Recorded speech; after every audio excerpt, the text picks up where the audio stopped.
आपने महाकाल के कई रूपों का श्रृंगार होते हुए देखा होगा, लेकिन महाशिवरात्रि के मौके पर निराकार रूप से महाकाल के दर्शन होते हैं। इसके पीछे क्या है वजह, इस पर हमारे साथ बातचीत करने के लिए महाकाल मंदिर के पुजारी आशीष मौजूद हैं।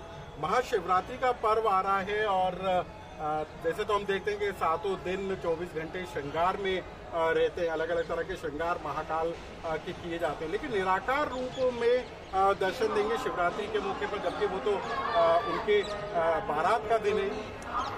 देखिए, भगवान शिव की लीला अपरंपार है।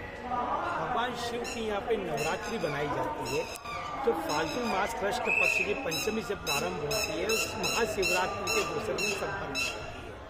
महाशिवरात्रि का जो दिन होता है, प्रातःकाल जब बाबा की भस्म आरती होती है, भस्म आरती के पश्चात भगवान शिव के ऊपर सतत जल धारा और दुग्ध धारा से अभिषेक चलता है, जो रात की 11 बजे तक बाबा के दरबार के अंदर चलता रहता है। उसके पीछे का सबसे बड़ा रीजन यह है कि भगवान शिव का जो शिवरात्रि का जो दिन है, नियम और अनादिकाल की परंपराएं देखी जाए तो योग साधना और तपस्या का दिन है। उस दिन ऐसा कहा जाता है कि जो शिव भक्त भगवान शिव जी पे एक लोटा जल चढ़ा दे, बिल पत्र चढ़ा दे, तो उसकी कामनाएं पूर्ण हो जाती है। और निराकार जो है वही शिव है। यदि वो साकार हो गया तो वो शंकर बन जाता है। तो निराकार शिव की पूजन का शिवरात्रि के दिन बड़ा महत्व है, क्योंकि चूंकि महाकाल निराकार और साकार दोनों रूप में भक्त लोगों को दर्शन देते हैं, शिव और शंकर के रूप में दर्शन देते हैं। तो इसलिए प्रातःकाल भस्म आरती के समय पे भगवान शंकर के रूप में रहते हैं और भस्म आरती के पश्चात से लगाकर रात्रि तक शिव रूप में भक्त लोगों को दर्शन देते हैं कि जिससे जो भी भक्त की कामना हो वो एक लोटा बाबा पर जल अर्पण करे तो उसकी कामनाएं पूर्ण हो। इसलिए निराकार लय और विलय की जो प्रक्रिया है वो महाकाल है। लेकिन क्या उसके लिए जरूरी है कि महाकाल के मंदिर या ज्योतिर्लिंग में जाकर लोग जल चढ़ाएं और उसके बाद मनोकामना करें, या फिर कहीं पर भी जहां पर भी शिवलिंग है वहां पर भी इस तरह की पूजा अर्चना हो सकती है? देखिए, शिवरात्रि का दिन भारतवर्ष के एक नर्मदा का कंठ भी शंकर माना जाता है हमारे शास्त्रों के अंदर। तो जहाँ पर भी शिव मंदिर विराजमान है, वहाँ पे भक्त एक लोटा जल, बिल पत्र चढ़ा दे, थोड़ा सा सामर्थ्य हो तो कच्चा दूध चढ़ा दे, थोड़ा सा और सामर्थ्य हो तो तिल्ली चढ़ा दे, भगवान के ऊपर आग के फूल चढ़ा दे, तो भगवान शिव प्रसन्न हो जाता है। बाबा स्थान का बड़ा महत्व होता है, क्योंकि स्थान प्रधानम व बल प्रधानम, क्योंकि चूंकि अनादिकाल के 12 लिंग की यहाँ की तपस्या, यहाँ पे जो पूजन पाठ की जाती है, जिससे जो महाकाल मंदिर का जो पावर सेंटर है वो समस्त मंदिरों के जो परंपरा उससे हटकर है, तो इसलिए यहाँ का बड़ा महत्व है। किंतु भक्त लोग कहीं पे भी शिव जी को जल चढ़ा सकते हैं और अपनी कामनाएं कर सकती हैं, महाकाल का ध्यान कर सकते हैं। बाबा महाकाल का ध्यान करके किसी भी ज्योतिर्लिंग पे, किसी भी स्थान पर, किसी भी मंदिर में जाकर भगवान को जल चढ़ा सकते हैं। शिवरात्रि के मौके पर इस बार महाकाल मंदिर में क्या किस तरह की व्यवस्था होगी? जो दर्शन करने आएंगे उनको किस रूप में शिव के दर्शन हो पाएंगे? देखिए, बाबा महाकाल के दरबार में इस बार 8 से 10 लाख भक्त लोगों की आने की संभावना है। उसके लिए 7 से 10 लाइनें बाबा महाकाल के दरबार में गर्भगृह के बाहर जो बैरिकेटिंग्स है उसमें भक्त लोगों के लिए चलाई जाएगी।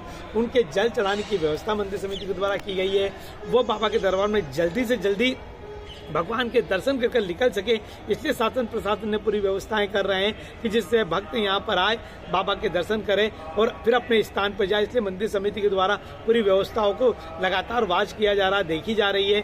भक्त लोगों को जल्दी से जल्दी दर्शन हो, सुविधाजनक दर्शन हो, अच्छे दर्शन हो, यह व्यवस्था मंदिर समिति के द्वारा की जा रही है। किस तरीके से गर्भगृह में तैयारियां हैं? शिवरात्रि का पर्व जिस तरीके से धूमधाम मनाया जाता है, किस तरीके से गर्भगृह में व्यवस्थाएं अभी से की जा रही हैं? देखिए, गर्भगृह की पूरी चांदी की सफाइयाँ की गई है। सुबह से रात तक भगवान के दरबार के अंदर पूजन पाठ अर्चन किया जा रहा है।